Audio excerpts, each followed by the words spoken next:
نحمد نصلی علی رسول الکریم اما بعد فاعوذ باللہ من الشیطان الرجیم بسم اللہ الرحمن الرحیم۔ ہم امام نووی کی کتاب اربعین نووی پڑھ رہے ہیں اور حدیث نمبر 4 ہے۔ آج کا موضوع ہے انسان کی تخلیقی مراحل اور انجام آخرت۔ کامیابی اور ناکامی کی بنیاد زندگی کے آخری اعمال پر ہے۔ تو دو بہت اہم یہاں پر ٹاپکس ہیں اس حدیث میں۔ پہلا یہ کہ انسان کی تخلیق کیسے شروع ہوتی ہے اور اس کے دنیا میں آنے سے پہلے کون کون سی باتیں اس کے بارے میں فیصلہ ہوتا ہے، یا کون کون سی باتوں کا ماں کے رحم میں ہی اندازہ ہوتا ہے۔ اور دوسرا یہ کہ انسان کی آخرت کی اس دنیا سے جب جاتا ہے انسان تو کامیاب انسان ہے یا ناکامی اس کے ساتھ جاتا ہے، اس کا اندازہ اس کے زندگی کے آخری اعمال پر ہے۔ اور دونوں ہی بہت ہی اہم باتیں ہیں۔ انشاءاللہ ہم شروع کرتے ہیں۔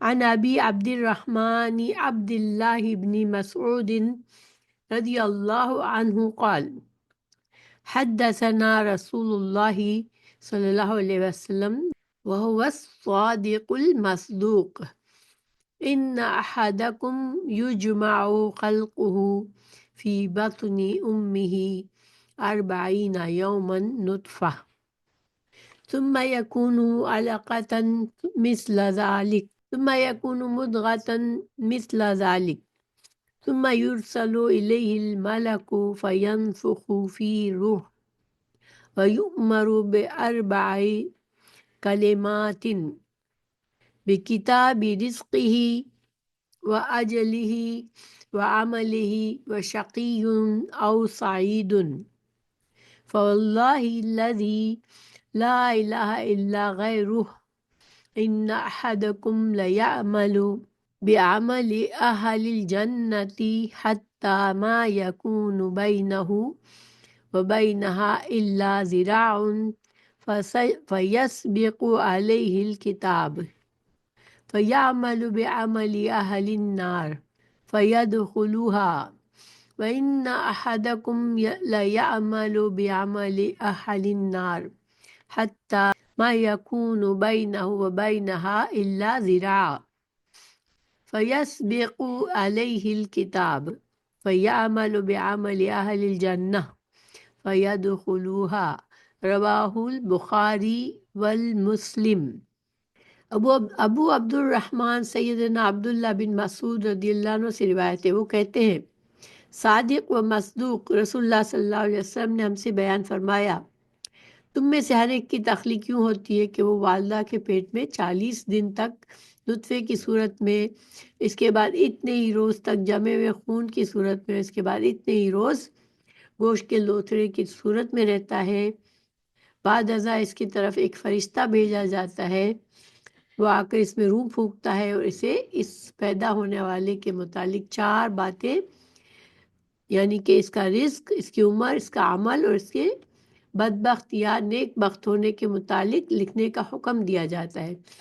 یہ اس بندے کی تقدیر ہے جو اس وقت لکھی جاتی ہے جب وہ 120 دن اس کی ماں کے رحم میں اس کی تخلیق ہوئی ہوتی ہے اور اس کی روح پھونکی جاتی ہے، تو اس وقت اس کی یہ تقدیر لکھی جاتی ہے۔ اللہ تعالیٰ کی قسم، جس کے علاوہ کوئی سچا معبود نہیں، تم میں سے کوئی آدمی اہل جنت کے سے اعمال کرتا رہتا ہے یہاں تک کہ اس کے اور جنت کے درمیان صرف ایک ہاتھ کا فاصلہ باقی رہ جاتا ہے، تو اس پر وہ سابقہ تحریر غالب آ جاتی ہے، یعنی جو تقدیر اس کے بارے میں لکھی گئی تھی ماں کے رحم میں اس کی روح پھونکتے وقت، وہ اب اس پر غالب آ جاتی ہے، یعنی کہ وہ شخص جو ہے اس کا انجام اہل جہنم میں ہوتا ہے اور وہ ایسے اعمال کر لیتا ہے اور جہنم میں چلا جاتا ہے۔ اور ایک شخص اہل جہنم کیسے اعمال کرتا رہتا ہے یہاں تک کہ اس کے اور جہنم کے درمیان صرف ایک ہاتھ کا فاصلہ باقی رہ جاتا ہے، تو وہ سابقہ تحریر غالب آ جاتی ہے اور وہ شخص اہل جنت کا سا عمل کر کے جنت میں چلا جاتا ہے۔ تو یہاں پر جو نطفہ اور علقہ اور مدغہ جو ہے اس کی تفصیل ہم جانتے ہیں کہ وہ کیا ہے، ان کو یہ سائنس کے ذریعے سے بھی یہ مراحل ثابت شدہ ہو چکے ہیں اب۔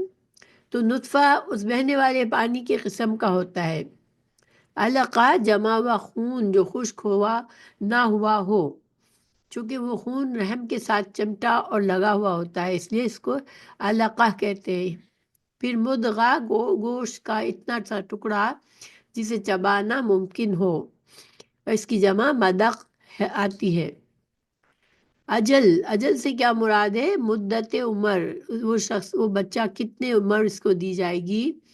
فَيَسْبَقُ عَلَيْهِ الْكِتَاب، تو اس پر تحریر غالب آ جاتی ہے، اس سے اللہ تعالیٰ کا علم یا لوح محفوظ میں لکھی ہوئی تحریر مراد ہے، یا وہ تحریر مراد ہے جو اس وقت لکھی گئی تھی جبکہ وہ اپنی ماں کے والدہ کے پیٹ میں تھا۔ اب اس حدیث کی تشریح کیا ہے؟ رسول اللہ صلی اللہ علیہ وسلم نے اس حدیث مبارک میں انسان کی تخلیقی مراحل، تقدیر اور آخرت کے انجام کے متعلق فرمایا ہے۔ انسانیت کی ابتدا حضرت آدم علیہ السلام سے ہوئی، ان کے متعلق قرآن مجید میں واضح اشارہ ہے کہ ان کی تخلیق مٹی سے ہوئی، بعد ازاں حضرت حوا کو پیدا کیا گیا، اور پھر اس جوڑے سے ان کی نسل اور اولاد پھلی اور پھیلی۔ نبی کریم صلی اللہ علیہ وسلم کے اس فرمان سے معلوم ہوتا ہے کہ انسان کا مادہ تخلیق نطفہ کہاں جاتا ہے، وہ رحم مادر میں پہنچ کر 40 دن تک اسی کیفیت میں رہتا ہے، اس کا خمیر تیار ہوتا رہتا ہے۔ اس کے بعد وہ دوسرے مرحلے میں علقہ یعنی جامد خون کی شکل میں بدل جاتا ہے۔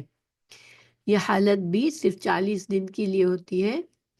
اس کے بعد وہ تیسرے مرحلے میں مدغہ یعنی گوشت کا لوتھڑا بن جاتا ہے، یہ حالت بھی 40 دن تک رہتی ہے۔ اگر اللہ تعالیٰ چاہے تو انسان کو کن کہہ کر ایک لمحے سے بھی پیدا کر سکتا ہے، لیکن اس کی مشیت ہے کہ انسان کی تخلیق تدریجاً ہو، اور اس میں لاتعداد مسالے اور حکمتیں ہیں۔ یعنی اللہ تعالیٰ تو جب چاہے کن کہہ کر اپنی کوئی بھی تخلیق کر سکتا ہے، لیکن دیکھیں انسان کی یہ شرف ہے کہ انسان کو آہستہ آہستہ تدریج کے ساتھ حکمت کے ساتھ بنایا گیا ہے۔ تو پہلی بات، اگر بچہ رحم مادر میں یہ تمام مراحل یکدم طے کر لے تو ماں کے لیے اس کا برداشت کرنا مشکل بلکہ ناممکن ہوتا۔ یہ مختلف مراحل ماں کے لیے سہولت کا باعث ہے۔ دیکھیے 9 مہینے میں یہ تبدیلیاں آتی ہے، آہستہ آہستہ آہستہ ماں کی حالت بدلتے ہوئے ہم دیکھتے ہیں۔ بچے کی جو پرورش ہو رہی ہوتی ہے، اندر بڑا ہو رہا ہوتا ہے بچہ، ہمیں یہ محسوس ہوتا ہے۔ تو یہ ایک لمحے میں اگر ہو جاتا تو یہ ایک طرح سے انسانی کیفیت کے لحاظ سے بہت ہی مشکل مرحلہ ہو جاتا۔ اللہ تعالیٰ کی قدرت اور کبریائی کا اظہار ہے۔ انسان اگر اپنی تخلیق کے ان مراحل پر ذرا غور کرے تو غرور و تکبر سے باز رہے۔ قرآن مجید میں بار بار انسانوں کو اپنی تحقیق پر غور کرنے کی طرف توجہ دلائی گئی ہے کہ اللہ تعالیٰ نے ایک بدبودار پانی کے قطرے سے انسان بنانے پر اللہ قادر ہے، اور تو مرنے اور مٹی ہو جانے کے بعد دوبارہ پیدا کرنا بھی اس کے لیے کوئی مشکل نہیں ہے، کیونکہ جو بھی مشرکین تھے اور اب بھی جو یقین اللہ پر ایمان رکھنے والے نہیں ہوتے، تو ان کو آخرت میں مرنے کے بعد دوبارہ اٹھنا کا مرحلہ ان کو بڑا عجیب سا لگتا ہے کہ یہ کیسے ممکن ہے۔ لیکن دیکھا جائے تو جو اللہ تعالیٰ، انسان کچھ بھی نہیں ہوتا اور اس کو اللہ تعالیٰ ایک پانی کی بوند سے پیدا کر دیتا ہے، تو پھر انسان کو اس پر کیوں یقین نہیں آتا کہ دوبارہ پیدا کرنا تو اور بھی آسان ہے۔ پھر انسانوں کے لیے یہ سبق بھی دیا گیا ہے کہ انہیں اپنے تمام معاملات کو اطمینان سے تدریجاً سر انجام دینا چاہیے، عجلت میں کوئی فائدہ نہیں۔ قدرت و طاقت کے باوجود اللہ تعالیٰ نے انسان کو دفعتاً پیدا نہیں کیا، زمین و آسمان 6 دنوں میں پیدا کیے، لہذا انسان بھی جلد بازی سے کام نہیں لینا چاہیے۔ اور یہ ہم سب اس بات کا تجربہ ہوتا ہے کہ جب ہم بہت جلد بازی سے کوئی کام کرتے تو کام عام طور پر بگڑ جاتا ہے۔ تو تدریجاً کام کرنا یہ اللہ کا طریقہ بھی ہے، اور اللہ تعالیٰ نے ہمیں بھی یہی سکھایا ہے کہ بڑے اہم کاموں کو انسان تدبیر کے ساتھ اور تدریجاً کرے، اور جو جلد بازی سے کام نہ لے۔ اور ان کے علاوہ بھی اس میں لاتعداد مصلحتیں ہیں، ہو سکتی ہے، مصلحتیں بہت سی ہو سکتی ہیں، اہل علم غور کر سکتے ہیں۔ تو یہ تو صرف انہوں نے دو باتیں یہاں پر ہمیں بتائی ہے کہ یہ حکمتیں ہو سکتی ہیں تدبیر کے ساتھ تخلیق کرنا، بتدریج تخلیق کرنے میں۔ تو 40 دن کے 3 مراحل مکمل ہونے کے بعد اس کی طرف ایک فرشتہ بھیجا جاتا ہے جو آ کر اس میں روح پھونکتا ہے اور اس کے متعلق 4 باتیں لکھ دیتا ہے: رزق، عمر، عمل اور انجام، یعنی شقی ہوگا یا سعید۔ یہ امور انسان کی تقدیر کہلاتے ہیں۔ حدیث سے معلوم ہوتا ہے کہ ہر انسان کی تقدیر زمین و آسمان کی تخلیق سے بھی بہت پہلے لوح محفوظ میں ثبت ہے۔ یہ لکھنا لوح محفوظ سے الگ ہے۔ لوح محفوظ تو پوری کائنات کے متعلق اللہ تعالیٰ کے علم کے موافق ہے، جبکہ اس تحریر کا تعلق صرف پیدا ہونے والے اس ایک فرد سے ہوتا ہے، یا اس سے مراد یہ ہے کہ اللہ تعالیٰ کے علم میں اس فرد کے متعلق جو کچھ ہوتا ہے فرشتے پر اس کا اظہار کر دیا جاتا ہے۔ کیونکہ تقدیر تو اللہ سبحانہ تعالیٰ نے جب ہر چیز بنانے سے پہلے قلم بنایا اور پھر قلم کو لکھنے کا حکم دیا، اور جو کچھ اس کائنات میں ہونا ہے ہر چیز لکھ دی گئی۔ تو اب بچہ جب پیدا ہوتا ہے تو اس انسان کے بارے میں جو کچھ لکھنا ہونا ہے وہ اس وقت فرشتے کو بتایا جاتا ہے۔ پھر تقدیر کے مسئلے میں اکثر لوگ پریشان ہوتے ہیں کہ ہمارے نیک اور بد ہونے اور جنت یا جہنمی ہونے کے فیصلے اگر پہلے سے ہو چکے ہیں تو اب عمل کرنے کا فائدہ یا ضرورت کیا ہے؟ یہ سب تقدیر سے لا علمی کی بنا پر ہے۔ دیکھیے، جب انسان کو تقدیر کیا ہے وہ نہیں پتہ چلے گا، نہیں سوچے گا، اللہ کی حکمتوں پر غور و فکر نہیں کرے گا، تو وہ کہے گا کہ جب ماں کے پیٹ میں ہی میرے بارے میں فیصلہ ہو چکا ہے کہ میں جہنم میں جانا ہے مجھے یا جنت میں، تو اب پھر مجھے اس دنیا میں کوئی بھی کوشش یا عمل میرا بیکار ہے۔ لیکن ایسا نہیں ہے۔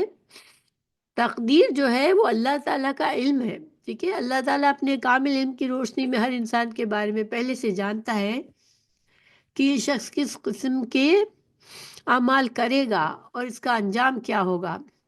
تو اس میں جبر نہیں ہے انسان پر کہ اللہ تعالیٰ جبر کر کے، جیسے کہ حدیث کے الفاظ سے لگتا ہے کہ ایک انسان بڑا نیکی کی اعمال کرتا رہا اور مرنے سے تھوڑی دیر پہلے، کچھ عرصے پہلے اس نے برے اعمال شروع کر دیے اور جہنم میں چلا گیا کیونکہ اس کی تقدیر میں لکھا تھا۔ تو ایسا نہیں ہے کہ وہ انسان ایک جنتی کو زبردستی جہنم میں ڈال دیا جائے گا اس سے برے کام کروا کے، نہیں۔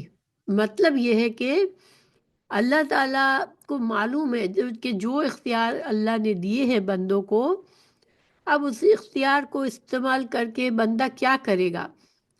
تو جس بندے کے نصیب میں جہنم لکھی ہے تو وہ اللہ تعالیٰ کے اس اختیار کا غلط استعمال کرے گا اور وہ ایسے اعمال کرے گا جو اس کے لیے برے ہوں گے، اور اس کے برے انجام اس کو ملے گا اور وہ جہنم میں جائے گا۔ مگر چونکہ اللہ سبحانہ تعالیٰ پہلے سے علم رکھتے ہیں، اللہ تعالیٰ کا علم اجل سے ابد تک کا ہے، اور لوح محفوظ میں اللہ ہی کے علم کے مطابق سب کچھ لکھا ہے کہ اللہ تعالیٰ جانتا ہے کہ یہ بندہ میرے دیے ہوئے اختیار کو کس طرح استعمال کرے گا۔ تو اسی وجہ سے لکھا ہوا ہوتا ہے کہ یہ اچھا ہوگا، اللہ اسے ہدایت بھی دے گا، لیکن وہ پھر کسی اپنے نفس کی خرابی کی وجہ سے وہ برے کام کر کے وہ جہنم میں جائے گا۔ ایک دفعہ صحابہ رضی اللہ عنہ نے یہی سوال رسول اللہ صلی اللہ علیہ وسلم سے کیا، تو آپ صلی اللہ علیہ وسلم نے فرمایا: اعملوا فکل میسر لما خلق لہ۔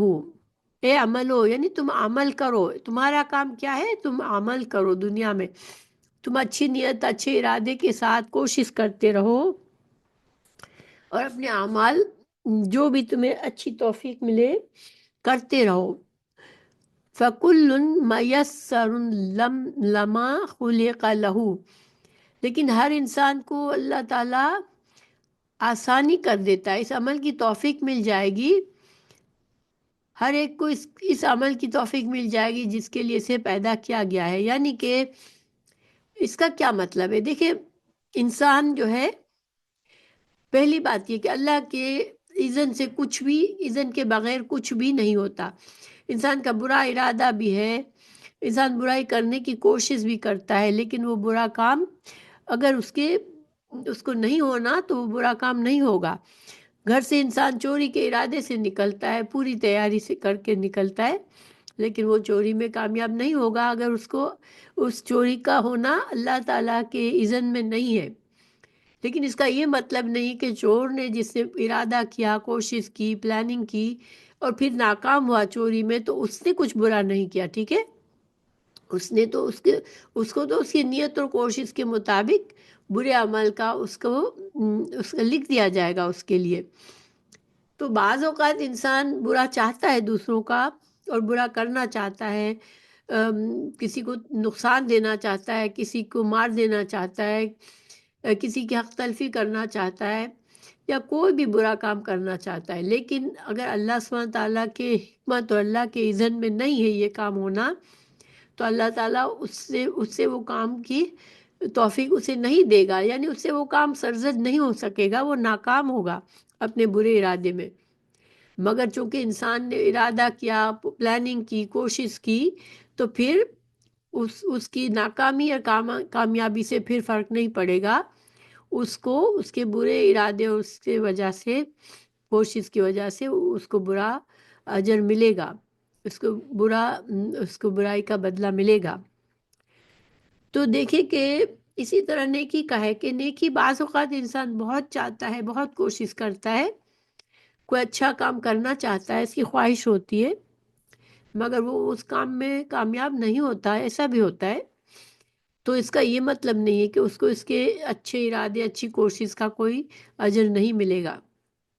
ہاں، لیکن جب اللہ تعالیٰ چاہتا ہے تو پھر وہ برا کام انسان کی کوشش کے مطابق ہو جاتا ہے، یا کوئی نیک کام انسان کی کوشش اور چاہت کے مطابق ہو جاتا ہے. تو مطلب کیا ہوا کہ انسان اب کا کام یہ ہے کہ انسان کوشش کرتا رہے اور ہمیشہ نیکی کی کوشش کرے، تو انشاءاللہ وہ اچھے لوگوں میں ہی لکھا جائے گا. دیکھیے، یہی معاملہ انسان کی رزق کا بھی ہے. حالانکہ ہر انسان کے رزق کا فیصلہ پہلے سے ہو چکا ہے کہ اسے اس دنیا میں کتنا رزق ملے گا. ٹھیک ہے، کہ وہ شخص کیا کیا رزق کھائے گا اور وہ رزق اسے مل کر رہے گا. لیکن اس ایمان کے باوجود انسان حصول رزق کے لیے مکمل محنت کرتا ہے اور ہاتھ پاؤں مارتا ہے، اسی طرح اس کی عمر کے مطابق. تو دیکھیے، رزق کا معاملہ ایسے ہے کہ انسان اس میں کیسے اچھا یا برا کام کر سکتا ہے. کسی انسان کی نیت ہے کہ میں حلال رزق کھاؤں، حلال کے لیے کوشش کرتا ہے، تو اس کا رزق اس کو حلال طریقے سے مل جاتا ہے. وہی رزق اگر انسان کی نیت اور کوشش، اور وہ انسان بے صبر ہے، وہ چاہتا ہے کہ جلدی سے اسے مل جائے، اور وہ حلال حرام کا خیال نہیں رکھتا، تو وہ رزق اسے ملے گا، مگر وہ برے طریقے سے ملے گا، کیونکہ اس کی نیت میں اس نے اللہ تعالیٰ کے حلال حرام کی پرواہ نہیں کی ہوتی. تو وہ رزق تو ملے گا اسے، لیکن وہ اس کے لیے برائی سے وہ کام آسان ہوگا اس کے لیے.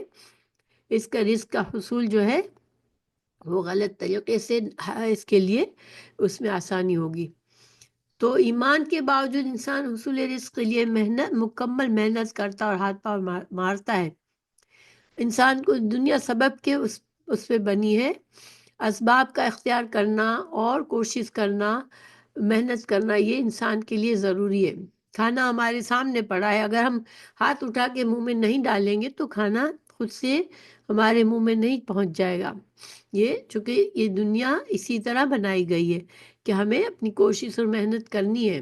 اسی طرح انسان کی عمر کے متعلق بھی ہے. پہلے سے فیصلہ ہو چکا ہے، اس کے باوجود اپنے آپ کو زندہ رکھنے کے لیے ہزاروں جتن کرتا ہے اور حوادث اور خطرات سے بچنے کے لیے پوری کوشش کرتا ہے، حالانکہ موت برحق ہے، اسی وقت آئے گی جب اس کا وقت آئے گا، لیکن موت پر یقین کے باوجود ممکن حد تک انسان اپنے آپ کو خطرات میں سے بچاتا ہے۔ اسی طرح انسان چونکہ اپنے متعلق نہیں جانتا کہ اللہ تعالیٰ کے ہاں اس کا انجام کیا لکھا ہوا ہے، اسے اپنے انجام بہتر بنانے کے لیے اللہ تعالیٰ کے لیے احکامات کی پابندی کرنی چاہیے۔ دیکھیے ان دو باتوں سے انسان کو سمجھ میں آتی ہے، تقدیر کی بات سمجھ آتی ہے۔ تقدیر ہماری لکھی ہوئی تو ہے، لیکن ہمیں بتائی نہیں گئی ہے کہ ہماری تقدیر میں کیا ہے، ٹھیک ہے؟ تو موت کب آئے گی یہ بھی ہمیں نہیں بتایا گیا۔ تو ہمیں جن چیزوں سے ہمیں حادثات سے بچنا ہے اپنی کوشش کرنی ہم ضرور کریں گے۔ بیمار ہوگا انسان تو دعا کرے گا، مرتے وقت تک دعا کرے گا، اور اس کے لیے لوگ بھی دعا کریں گے۔ موت اسی وقت آئے گی جب اللہ چاہے گا، اسی طرح رزق جب ملے گا جب اللہ چاہے گا، اور اسی طرح انسان کے جو بھی معاملات ہے تو وہ انسان کا کام یہ ہے کہ بس کوشش کرے، محنت کرے، اچھا دین سیکھے، اچھا علم سیکھے اور اچھے طریقے اپنائے اور اللہ کے تقوی کے ساتھ زندگی گزارے، پھر جو بھی ہوتا رہے گا وہ اس کی تقدیر ہوگی، لیکن اس کا انجام اس کی کوشش کے اور اس کے نیک ارادے کی وجہ سے اچھا انجام ہوگا۔ دیکھیے بعض اوقات ایک اچھا انسان ہوتا ہے اور حادثاتی طور پر کوئی اس کے ساتھ زیادتی کر کے اس کی جان لے لیتا ہے، یا حادثاتی طور پر وہ مر جاتا ہے، تو یہ بھی ممکن ہے کہ اس کی موت اسی طرح لکھی تھی، لیکن انسان کا اپنا عمل جو ہے وہ اس کے ساتھ رہتا ہے، اسی کے مطابق اس کا آخرت کا انجام ہے۔ پھر شقی یا سعید، تو جس شخص میں حق کو قبول کرنے اور اعمال صالحہ بجا لانے کی صلاحیت ہو اور وہ حق کے مطابق نیک اعمال کرے تو وہ سعید ہوتا ہے، اور اس کے برعکس شخص کو شقی، اس شخص کو شقی بدبخت کہا جاتا ہے۔ اس کے بعد آنظر صلی اللہ علیہ وسلم نے قسم اٹھا کر فرمایا کہ اللہ تعالیٰ کی قسم جس کے سوا کوئی سچا معبود نہیں، کوئی شخص ساری زندگی اہل جنت کے اعمال صالحہ کرتا رہتا ہے یہاں تک کہ اس کے اور جنت کے درمیان صرف ایک ہاتھ کا فاصلہ رہ جاتا ہے، اور وہ جنت میں جانے کے قریب ہوتا ہے کہ نوشتہ اس پر غالب آ جاتا ہے، اور وہ کوئی ایسا کام کر بیٹھتا ہے جس کے نتیجے میں وہ جہنم رسید ہو جاتا ہے۔ تو دیکھیں اس میں بھی یہ نہیں ہوتا کہ اس بیچارے کا کیا قصور تھا، وہ تو اس نے تو اچھے کام کیے، پھر اس کی تقدیر کی وجہ سے اس سے برے کام ہوئے، ایسا نہیں ہوتا، ٹھیک ہے؟ دیکھیں ہوتا یہ ہے کہ مثال دے رہی ہوں صرف کہ انسان ایک اچھے کام کرتا ہے، نماز پڑھتا ہے، روزے رکھتا ہے، عبادت کرتا ہے، مگر کبھی اس انسان کے دل میں تکبر آ جاتا ہے، اپنے نیک ہونے پر تکبر آ جاتا ہے، جو کہ شیطان کی صفت ہے۔ وہ اپنے آپ کو اچھا سمجھنے لگتا ہے دوسروں کے مقابلے میں، یا کوئی ایسی ریاکاری اس کے اندر آ جاتی ہے، یا کوئی بھی ایسا برا کام اس سے ہو جاتا ہے، اس کی نیت میں خرابی آ جاتی ہے، وہ لوگ صرف اللہ سے اپنا اجر پانے کے لیے، اللہ کی رضا کے لیے اچھے کام کرنے کے بجائے وہ لوگوں میں پڑ جاتا ہے، لوگوں کی توجہ حاصل کرنا چاہتا ہے، دکھاوا کرنا چاہتا ہے۔ یعنی یہ تو انسان کے ساتھ ہوتا ہی رہتا ہے کہ شیطان اس کو ہر وقت اس کو بہکاتا ہے۔ پھر انسان کے نفس میں بھی بہت سی ایسی کمزوریاں ہیں کہ بعض اوقات انسان بہت جلدی تکبر میں پڑ جاتا ہے، اسی لیے ہمیں ہمیشہ اللہ سے ڈرتے ہوئے زندگی گزارنی چاہیے کہ اللہ تعالی ہمیں مرتے دم تک سیدھے راستے پہ رکھے اور ہمیں تکبر اور ریاکاری اور ایسی بری چیزوں سے بچائے، جو کہ بری عادتوں سے، بری خصلتوں سے بچائے جو کہ ہمیں غلط طریقے پر لے جائے گی، کیونکہ جب ہمارے اندر برائی ہوتی ہے تو شیطان کے لیے آسانی ہو جاتی ہے کہ وہ ہم پر حاوی ہوتا ہے اور ہم سے برے کام کرواتا ہے۔ تو بہرحال اگر انسان نیک ہے، اچھا ہے، تو بھی اللہ سے ڈرتا رہے، کبھی بھی انسان اپنے آپ کو یہ نہ سمجھے کہ میں جنتی ہوں، ٹھیک ہے؟ انسان نہیں جانتا وہ اس جنتی ہے یا جہنمی ہے، اس کو ڈرتے رہنا چاہیے، اللہ سے امید اچھی رکھنی چاہیے، لیکن اللہ کا خوف اور تقوی بھی ساتھ ساتھ چلنا چاہیے، تاکہ اس کے اندر کوئی برائی غالب نہ آ جائے اور وہ کوئی ایسا کام نہ کر بیٹھے جو کہ اللہ سے سخت ناراض ہو اور اس سے ہدایت کی توفیق چھن جائے۔ بعض اوقات بہت بڑے بڑے علماء بھی اپنی زندگی کسی وقت میں وہ غلط کر بیٹھتے ہیں، اور تکبر اور ریاکاری کی وجہ سے یا کسی برائی کی وجہ سے وہ ان کے اندر ان کا انجام اپنا خراب کر لیتے ہیں۔ تو اس تفصیل سے یہ بھی معلوم ہوا کہ کسی کے جنت یا جہنمی ہونے کا فیصلہ اس تحریر کی بنیاد پر نہیں ہوتا، بلکہ انسان کے اپنے کیے ہوئے اعمال کا نتیجہ ہوتا ہے۔ تو اس کا اصل میں پھر خلاصہ کیا ہوا کہ تقدیر میں تو ہمارے لکھا ہوا ہے، مگر وہ اللہ کا علم کی وجہ سے، اللہ کے علم کی وجہ سے ہوا ہے، لیکن ہمارا اچھا یا برا انجام ہونا یہ ہماری اپنی نیت اور کوشش سے ہے، اور ہمارے ایمان کی وجہ سے ہے کہ ہم نے ایمان کی حالت میں کتنی کوشش کی اپنے آپ کو گناہوں سے بچانے کی، اور نیکی کی طرف چلنے کی کتنی کوشش کی، دعائیں کی، انسان اللہ سے ڈرتا رہے، دعا مانگتا رہے، اور کبھی بھی تکبر نہ کرے۔ اب کوئی اللہ تعالیٰ سے توفیق دے دے اچھا کام کرنے کی، تو کبھی بھی تکبر نہ آنے دے اپنے پاس۔ نیز یہ بھی ثابت ہوا کہ اپنے یا کسی دوسرے شخص کے ظاہری اعمال صالح کو دیکھ کر اس کے قطعی جنتی ہونے کا فیصلہ نہیں کیا جا سکتا۔ دیکھیے، کسی کو ہم دیکھ کے یہ نہیں کہہ سکتے کہ یہ تو جنتی ہے، ٹھیک ہے؟ یا کوئی برے کام کسی کو کرتے ہوئے ہم اس کے بارے میں یقین نہیں کر سکتے کہ یہ بندہ جہنمی ہے۔ یہ اللہ تعالیٰ ہی جانتا ہے، ہمارا انجام کیا ہونا ہے اللہ ہی جانتا ہے۔ ہاں، اگر انسان اللہ کا تقوی کرتا رہے، زندگی بھر کوشش کرتا رہے اخلاص کے ساتھ، ایمان کے ساتھ، تو اللہ کی مدد ضرور آتی ہے، اور اس کے کمزور لمحات میں اللہ اس کی حفاظت بھی کرتا ہے اور اسے بھٹکنے سے بچا دیتا ہے۔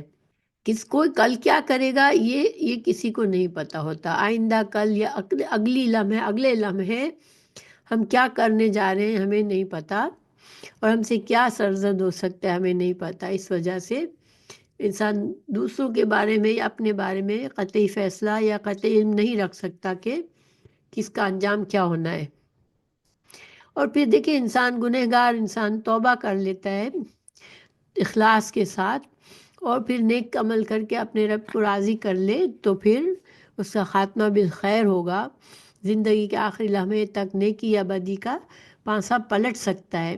اور یہی وجہ ہے کہ انسان کو ایک مومن کبھی بھی مطمئن ہو کے نہیں بیٹھ جاتا کہ میں نے اتنی نیکیاں کر لی تو اب تو بس میں بخشایا ہوں، بلکہ آخری سانس تک وہ اللہ سے مدد مانگتا رہے اور شیطان مردود کے شر سے پناہ مانگتا رہے کہ اللہ تعالیٰ اسے بچائے بھٹکنے سے۔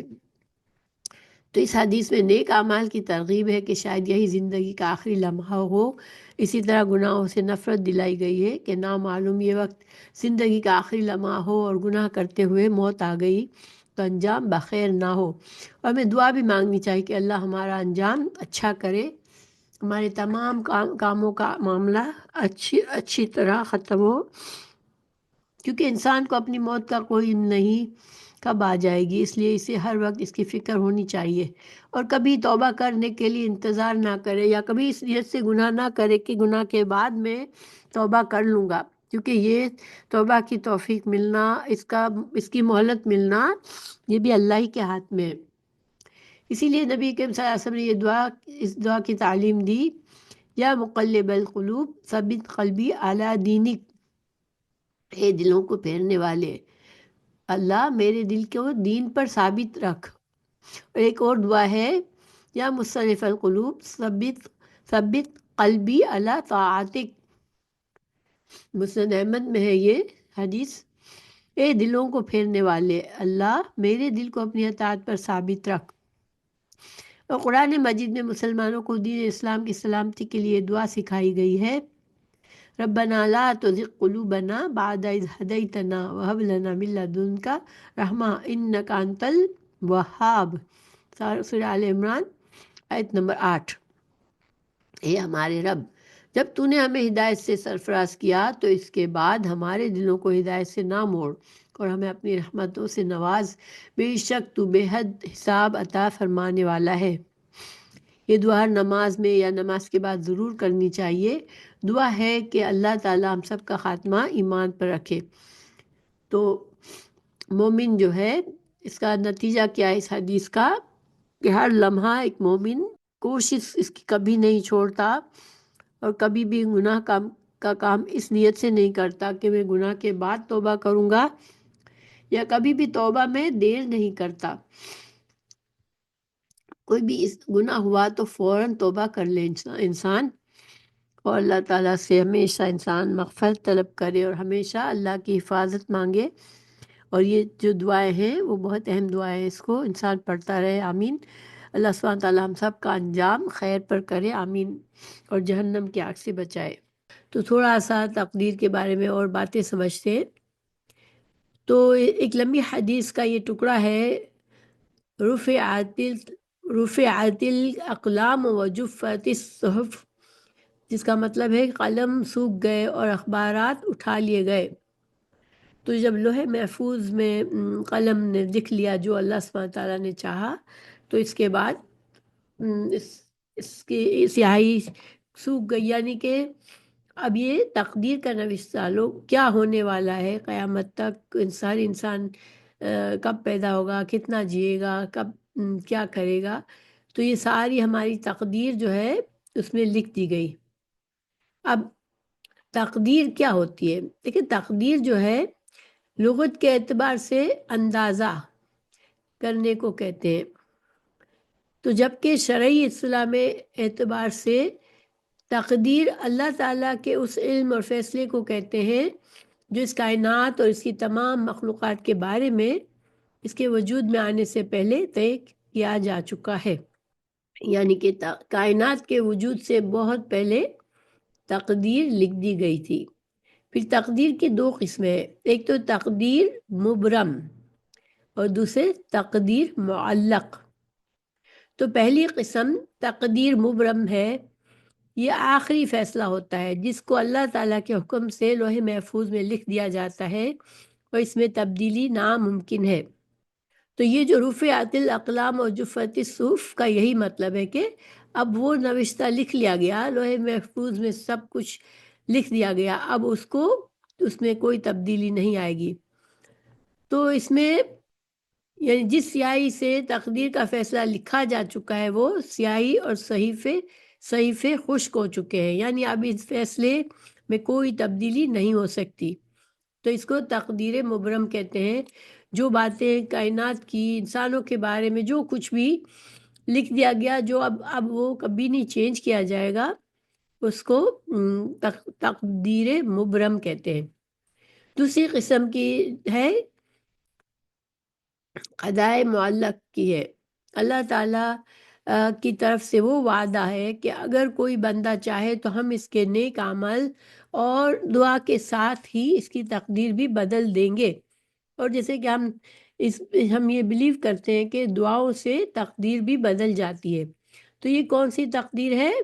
یہ تقدیر کی دوسری قسم ہے جس کو تقدیر معلق کہا گیا۔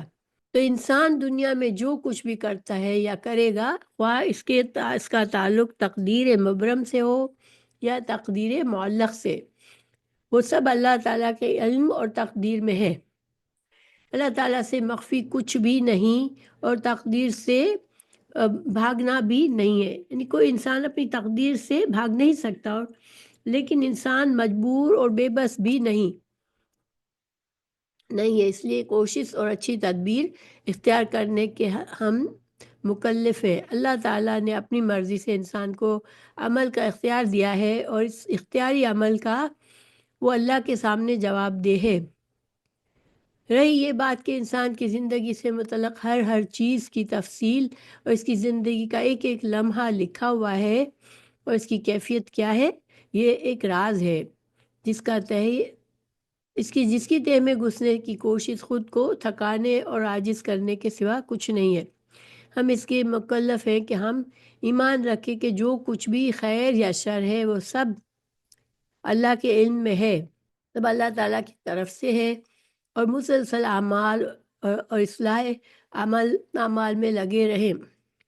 یعنی تقدیر ہماری ہے، لیکن جو تقدیر مبرم معلق ہے تو اس میں ایسے ہے کہ انسان کے بارے میں یہ لکھا جاتا ہے کہ وہ انسان اگر یہ عمل کرے گا، یہ اختیار کرے گا تو اس کا انجام یہ ہوگا، اور اگر اس طرف جائے گا، برائی کی طرف جائے گا تو اس کا انجام یہ ہوگا، اچھائی کی طرف جائے گا تو اچھا انجام ہوگا۔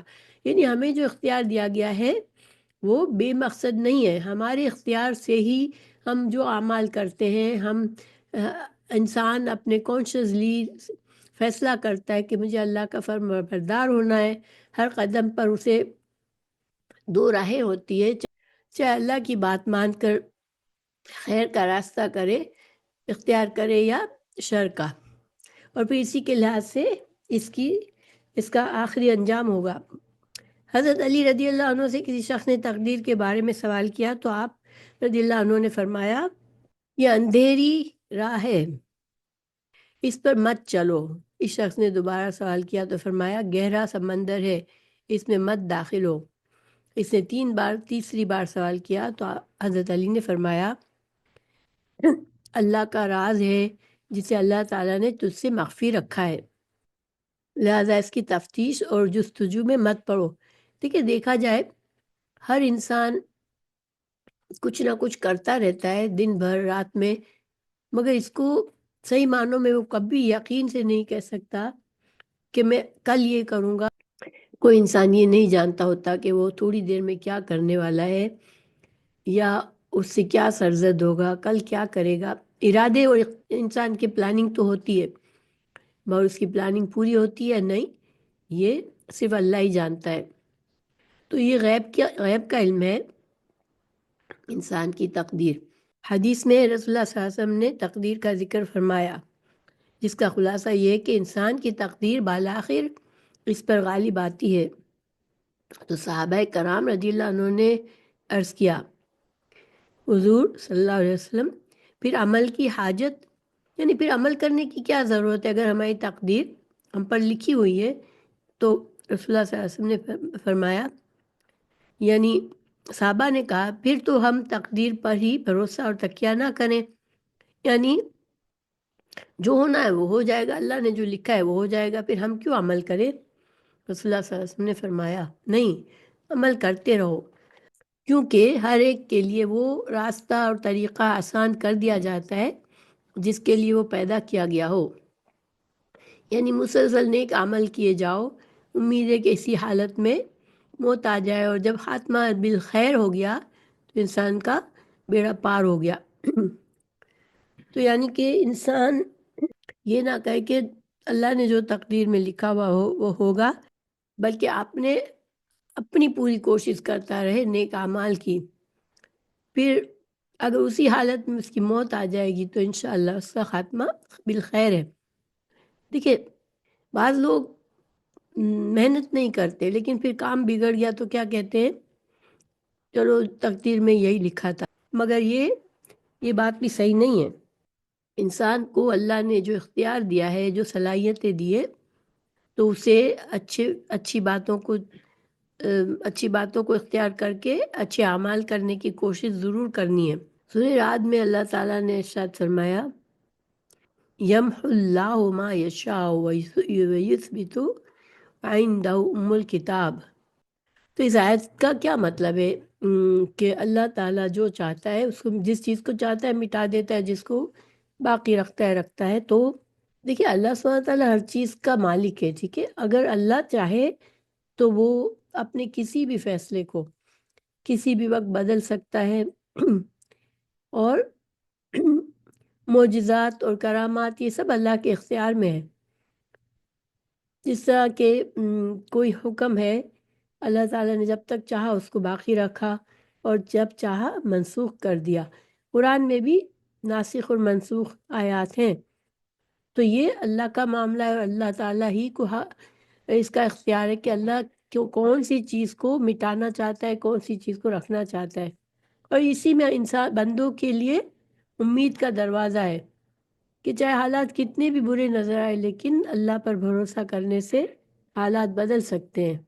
حضرت عمر رضی اللہ عنہ کے زمانے میں کی خلافت میں طاعون کی وبا پھیلی تھی شام میں، تو راستے میں آپ تھے، آپ نے راستہ بدل لیا اور واپس چلے گئے، تو دوسرے صحابی ابو عبیدہ رضی اللہ عنہ نے ان سے پوچھا کہ کیا آپ تقدیر سے بھاگتے ہیں، یعنی کہ اللہ کی مرضی سے یہ طاعون کی بیماری آئی ہے، تو جو بھی بیمار ہوگا اللہ جس کو چاہے گا صحت مند رکھے گا اور جس کو چاہے گا وہ بیماری پکڑ لے گی۔